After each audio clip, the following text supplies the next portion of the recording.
morning, good morning, good morning, good morning.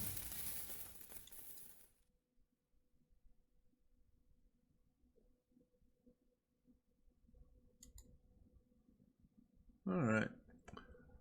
Market cap took a nice beating. Dropped off another 10, 15 billion. Really overnight. Happened in the course of a couple hours.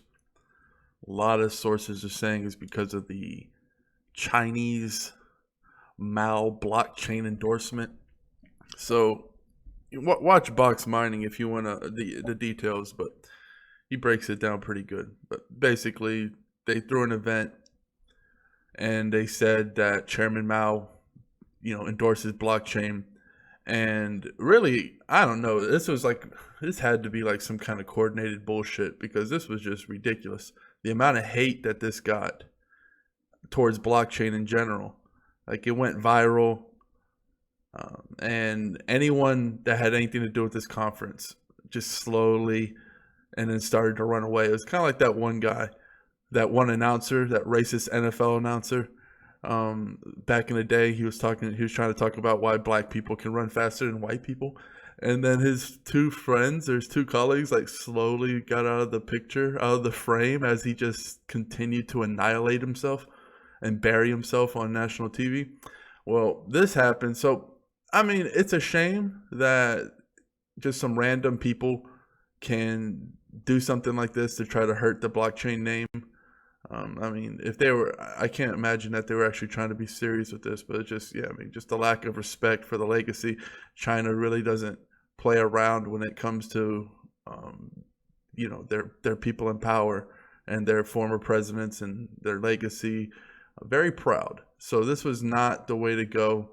People don't know what's going to happen. So really, it wasn't even just about blockchain being hurt. People just like wanted nothing to do with crypto. They were just like, we don't know how the government's going to react, which is a shame. No one person should be able to bring down a whole market, but you see it's happening.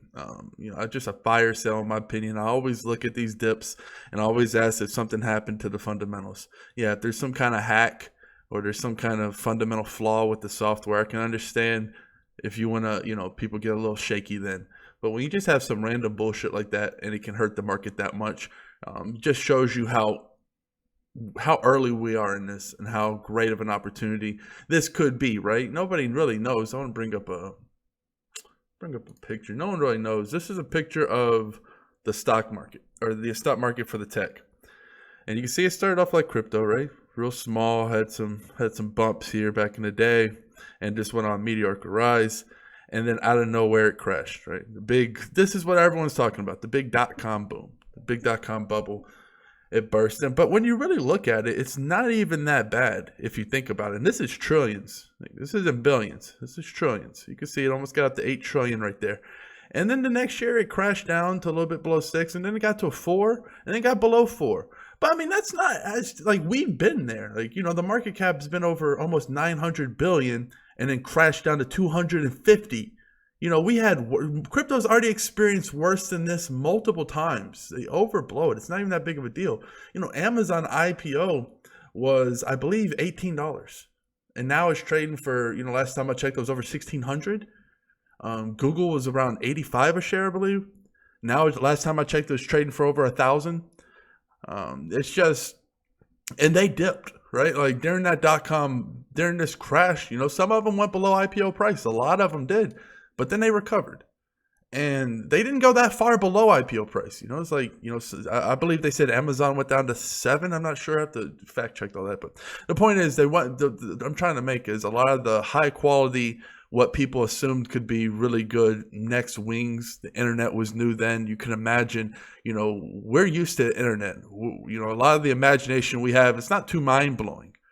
We actually had a lot more expectations if you're talking about flying cars and where we would be right now. So blockchain isn't so far-fetched. But the internet back then, that was new. That was crazy. That was disrupting everything. Mail, anything you can think of. It was transforming everything. And here we are with something where this created a lot of middlemen, and a lot of people made a lot of money. The middleman industry was absolutely massive. Blockchain's taking away those middlemen. And that it's the era of not needing to trust a middleman, which is something we've never had before. Because if you look at these banks, these middlemen, quote unquote banks, they really profit off of a lot of people suffering. And what I'm starting to see now is I'm starting to see a lot of exchanges, because we don't know when this FUD's going to end. We don't know when all this market dip's going to end. We really don't. I judge it by ICO price. That's why the further away you get from the ICO price, the harder it is to predict, because then people can quote unquote take profits anytime they want. But you can only really get so below the ICO price before it just becomes harder, right? You're going to face natural resistance, because this is what people bought it for, and not everyone sells for a loss. Some people never sell for a loss.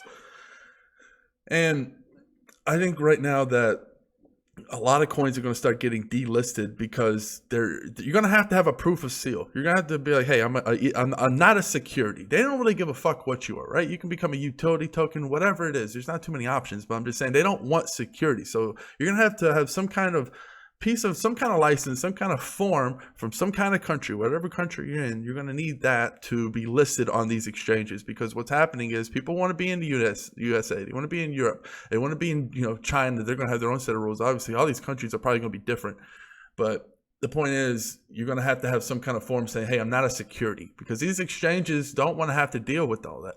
So I'm starting to see even the smaller exchanges like Cryptopia are issuing these notices saying, hey, non-utility tokens basically are going to get delisted. There's going to be a mass delisting, and that can create, and that's what I was talking about. Like the coins that don't get their acts together, they're going to see a lot of major issues.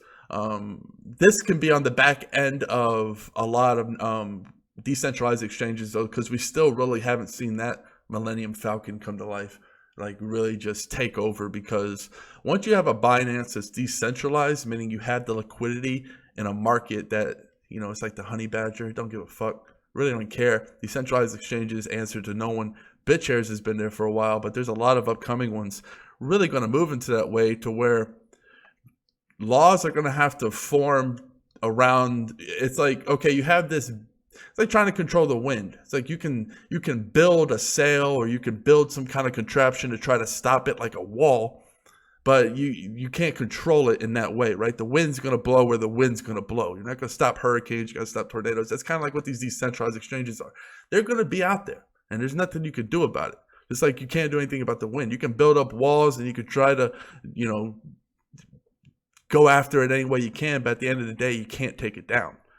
And we haven't really seen that movement yet. Surprisingly, I believe we will. It's just a matter of, it's kind of like a bunch of those zombies that can't see. And they're just sitting there like, oh, like in the corner, like not doing anything, but there's like thousands of them. And then it only takes like one little noise, and then they all smell you, and then the jig's up. That's how I feel with I just feel like these decentralized exchanges are just going through that tumble with all these zombies that are just looking at the wall. And then if you make one little noise, they're all just going to attack. I think we're like one little noise away from one of these big ass exchanges, decentralized exchanges really taking over. Then it's going to be interesting. Very interesting when no one can block you. And a lot of people more and more people are getting exposed to crypto. That means you're not going to need a bank, right? More people are getting connected. I know it's funny though, over the counter markets, people think it's some kind of mystical fucking hallway or this like lobby where all these rich billionaires meet. It's a fucking Skype group. It's a Telegram group. Like, it's no different than what you expect, except they're making billion-dollar deals. And I know that sounds funny, and it was kind of surreal at first when I got in there, because it was million-dollar deals at first, and six-figure deals, and now billion-dollar deals are not out of the ordinary at all. And I'm just seeing that all of these, and this is just me. You got to think of what fucking George Soros' fucking Telegram group or whatever the fuck he's in, right? Like, I doubt those people are, the old folks aren't with the technology. But if you're a young, hip hedge fund manager, there's no reason why you wouldn't be in some of these groups building up reputation, because that's really what the next thing is, over the counter market, not needing anybody. That's the whole point. You don't need a middleman for crypto. People are starting to realize this. Over the counter market is blowing up. It's a shame it doesn't reflect on the 24-hour volume, but more volume over the counter for sure. You're talking 5 to 10 trades alone would dwarf this 24-hour volume. And if you compound that with all the over-the-counter markets, different languages, a bunch of Chinese, like, oh my God, it's got to be absolutely massive. Right now, what's happening in the market? What I believe? I think the whales are circling. I think that they're looking for. All right, so you can see that there's all these Bart Simpson heads, right? That's what they like to call them. Bounces up, has the period of accumulation, slams back down. Very unnatural, boom, hits the ceiling, not letting it go past that, accumulating, boom, accumulating, boom, accumulating. A lot of accumulating is going on right now. A lot of accumulating is going on. And what happens when a lot of good things happen? So all we heard was a lot of big, rich, and Soros, Goldman Sachs, all these people are coming into crypto. All these big time names are finally going to get into crypto, start trading Bitcoin, but the price didn't really do anything. It's pretty obvious what's happened. Now you're seeing what happened when the sharks get in. Now you're seeing the real poker players come in. Why the fuck is it going to moon? Why are they going to buy 20K Bitcoin when they can get it for 7? You're seeing the games being played now. You're seeing the big actors get into something that they've never gotten into, but they're going to control it any way they possibly can. Bitcoin is new. It's unlike anything we've ever seen. 24-hour, 24/7 global market. It's insane the amount of action. No one's ever seen anything like this. And we're really starting to see that just the funny business that's going on. But the uptrend is always going to be up because guess what? All right, let's go to, what is it, the 1 year? Go ahead and look at it. Yeah, it looks cool. All right, so it went up to 19, right? Then it dipped down. Boom, hit that sharp V bottom at about, what was it? About 62-ish. Probably got lower on some other exchanges, obviously. And then guess what? Before it could reach that, it hit this boom, this double bottom right here. No, about 67, 68 both times. And what's happening is you have these whales that are circling, right? And the last whale was like, some person thought it was worth billions and billions of dollars to buy it at around 6,000. That's when they thought that, hey, this is enough for me. This is good enough for me. So another whale with billions and billions of dollars is like, I don't want to miss that because, if you slept, you missed it big time because it jumped from 6 to, the damn 8 in a matter of like no time at all. So if you didn't have your finger on the button ready, and guess what? It's hard to buy billions of dollars when it's shooting up like this because you're just going to add to the stampede, the frenzy, right? So before it could reach that again, what happened? Billions of dollars were spent on a double bottom. And now here we are floating around. We're still above where that last one was. And you can better believe that the whales are looking. They're like, where did it bottom out last time? Where were the billions? Where did the fucking big ass rogue whale come out and really save, stop it from falling? And they're saying, it was around 65, around 68. So we're floating around that time. You're getting some stupid ass fucking random Chinese FUD about some disrespecting. It's so insane what can happen in crypto on a daily basis. That's why, it's just insane to try to predict the future. You literally don't. Who could have predicted that this event would have happened and it could have had this event? I'm not saying that was the main effect on it, but man, it sure didn't help. I mean, it sure lined up, right? So, I think the whales are circling, definitely getting tighter and tighter. Hey, it can fucking fall.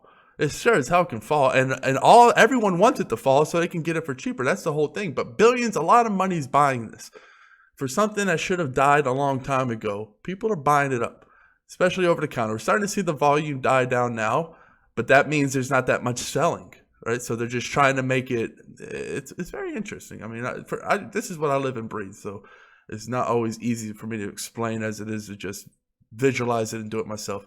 But I'm just saying, just make sure. If you really believe in the future of this, just make sure you're on the right side of the fence when this trip takes place because, Bitcoin's already on the moon. I mean, it was a few cents. Now it's fucking, this. Now it's trying to go to Andromeda, trying to go to another galaxy. And if that trip is successful, I'd hate to miss my ticket on that. And, what am I doing during these times where there's not much going on in the market? You ever seen Rocky? There was a scene where there was a sleeping dog, and somebody's like, oh, some kid was like, oh, stupid sleeping dog. And Rocky's like, the dog's actually smart because it's resting. Everything you do. Yeah, I woke up this morning. I don't know if I have like an ulcer, I have some kind of something in my fucking stomach. I don't know.